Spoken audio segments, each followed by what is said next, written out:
c'isezerano ryasezeraniwe Abarundi.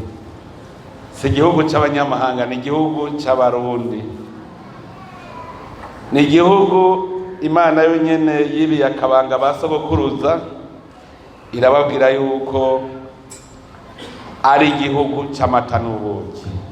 Turi mu rugendo, igihugu twaragishitsemwo, Imana yarakiduhaye, mugabo turahura na Shetani ndayita inyatsi, iradusamaza, tuja mu bitari vyo gushikaho twibagira Uburundi.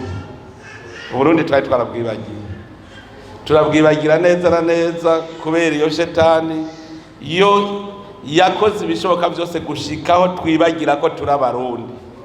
Nico kintu ca mbere cerekana yuko koko iki ari igihugu novuga umurima wa Edeni, kuko Shetani yakitwibagije gushikaho twibagira, ariko Imana nisubiye kukatwibira.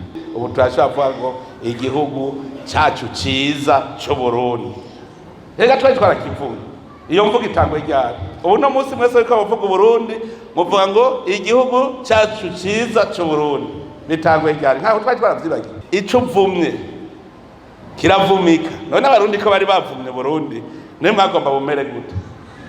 Inzara yategeza gucidutera, none bwogira umugisha gute Abarundi bonyene ari bariko arabuvuma. Ubu rero twagarutse, ico gihugu twagishitsemo, ubu turakibona. Hasigaye iki ko tucubaka, naho nyene tucubake turi mu ijambo ry'Imana.